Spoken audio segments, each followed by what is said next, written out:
हर हर महादेव, जय भोलेनाथ। नमस्कार, मैं साधना पांडे मार्गदर्शन पे आपका स्वागत करती हूँ। दोस्तों, कहा जाता है एकादशी व्रत राज है। एकादशी का व्रत करने से संपूर्ण फल की प्राप्ति होती है, परंतु शास्त्र ही कहते हैं कि ऐसे 3 लोगों को कभी भी व्रत नहीं करना चाहिए। ऐसे लोग एकादशी का व्रत करने के लिए उत्तम नहीं माने जाते हैं। ऐसे लोगों को भूल कर भी एकादशी का व्रत नहीं करना चाहिए। अगली चीज यह है कि एकादशी व्रत राज है और इस व्रत राज का व्रत हर कोई करना चाहता है, क्योंकि एक एकादशी आपको जीवन पर्यंत तो सुख देती ही देती है, मृत्यु के बाद भी इस एकादशी का व्रत जो है आपको फल देता है। जैसे आपने सुना होगा कि अगर किसी की मृत्यु हो गई है और उसके घर वाले उसके लिए कुछ करना चाहते हैं तो पंडित जी, पुरोहित जी आपको बताते हैं कि आप उनके लिए एकादशी का व्रत करिए और व्रत कर करके उन्हें दान करिए। यानी कि जीवित व्यक्ति को तो एकादशी का पुण्य फल प्राप्त होता भी ही है, मृत्यु के बाद भी एकादशी का पुण्य फल प्राप्त होता है। तो ऐसी महत्ता है एकादशी व्रत की। इस व्रत को कुछ लोग निर्जला करते हैं और कुछ फलाहार लेकर ही करते हैं, क्योंकि देखिए दोस्तों, प्रचंड गर्मी है, प्रचंड गर्मी है। इसमें जब तक प्रभु की कृपा नहीं होगी, जब तक नारायण की कृपा नहीं होगी, वो व्यक्ति निर्जला व्रत संपूर्ण नहीं कर पाएगा। तो जब प्रभु की कृपा होगी तभी व्यक्ति निर्जला व्रत संपूर्ण कर पाएगा। अब बारी आती है कि निर्जला व्रत अगर करता है तो ठीक है, क्या फलाहार लेकर व्रत इस व्रत को किया जा सकता है? तो जी हाँ, बिल्कुल, फलाहार लेकर के भी इस व्रत को आराम से कर सकते हैं। फलाहार लेकर करेंगे तो भी आपको कुछ न कुछ फल तो अवश्य मिलेगा। निर्जला का फल तो अमोघ होता है, उसका फल तो पूछिए ही मत, बहुत बड़ा होता है। लेकिन किसी कारण से हमारी शारीरिक क्षमता ही नहीं है कि हम निर्जला व्रत कर पाए, तो उससे अच्छा है कि हम फलाहार करके ही व्रत करें।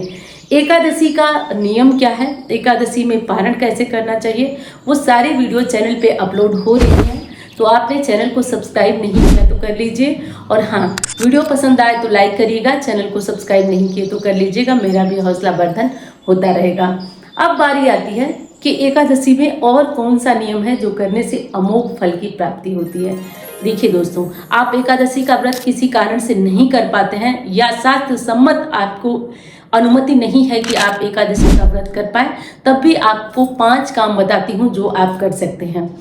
पहला कार्य है कि एकादशी के नीचे चौमुखा दीपक आप जरूर लगा सकते हैं। अगर आप एकादशी को व्रत नहीं कर पाते हैं या निर्जला व्रत नहीं कर पाते हैं तो एकादशी को चौमुखा दीपक आप लगाकर संपूर्ण फल की प्राप्ति कर सकते हैं।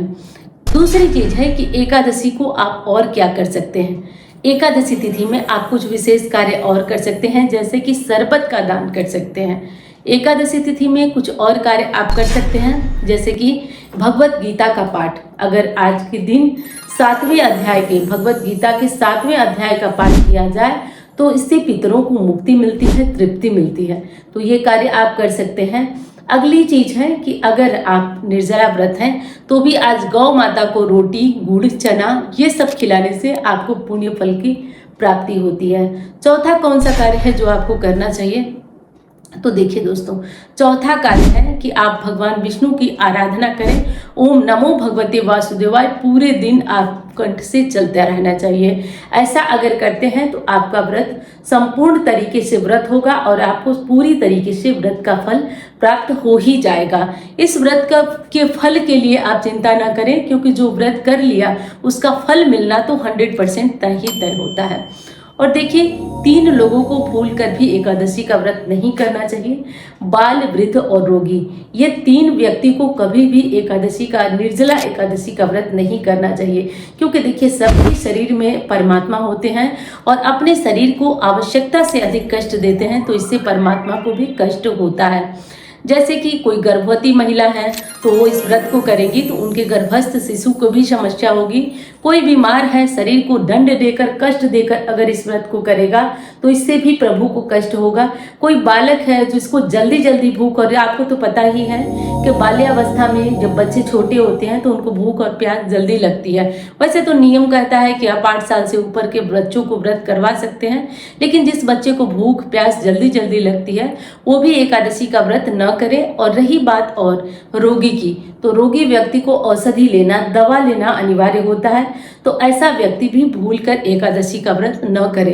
तो बाल, वृद्ध, रोगी तीनों को एकादशी का व्रत नहीं करना चाहिए। एकादशी का व्रत स्वस्थ लोगों को के लिए है, जो प्रभु भजन करते रहें, कीर्तन करते रहें और भगवान का नाम लेते रहें और भगवान में अपनी भक्ति है वो समर्पित करते रहें। देखिए, व्रत करना केवल व्रत नहीं होता है, नहीं तो जिन लोगों को भोजन नहीं मिलता वो भी व्रत कर लेते हैं, पशु हैं वो भी व्रत कर लेते हैं, ऐसा नहीं होता है। व्रत के अंदर नियम संयम की आवश्यकता होती है। तो आप व्रत करते हैं तो नियम संयम की आवश्यकता आपको जरूर होगी, जैसे कि पूरे दिन आपको तेज चिल्लाकर व्रत नहीं करना होता है, क्रोध नहीं करना होता है। साथ साथ क्रोध के साथ साथ आपको कुछ विशेष कार्यों का, मैं सच बता रही हूँ, जिस दिन आप व्रत रहते हैं ना, बहुत क्रोध आता है, बहुत झुंझलाहट आती है, बहुत गुस्सा आता है। ऐसा क्यों होता है?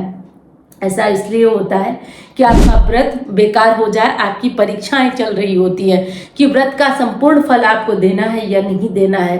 और अगर आपको व्रत में क्रोध आता है, समस्याएं आती हैं, तो आप समझ जाइए कि आपको क्रोध नहीं करना है। ये भगवान जो है आपकी परीक्षा ले रहे हैं कि आप व्रत में कितनी सहनशीलता से इस व्रत को कर सकते हैं।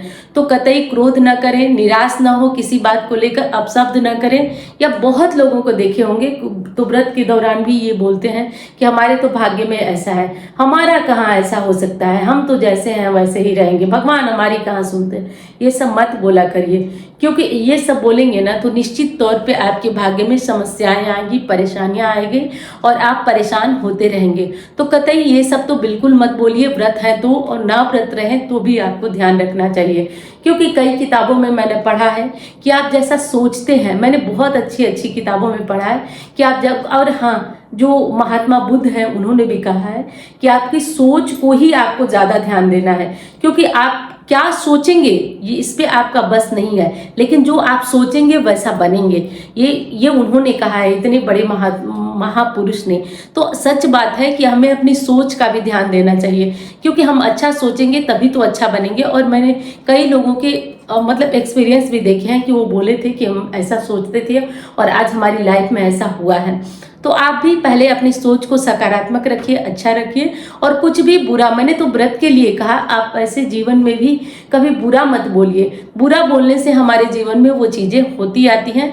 और कतई आपके आसपास घर में कोई भी ऐसी गर्भवती महिला हो, बीमार हो, छोटा बच्चा हो, ऐसे लोग व्रत करना चाहते हैं तो आप उन्हें रोकें। आप उन दोष के भागी नहीं होंगे, बल्कि आप पुण्य के भागी होंगे, क्योंकि वो बच्चा व्रत करेगा, उसका शरीर तपेगा, परेशान होगा।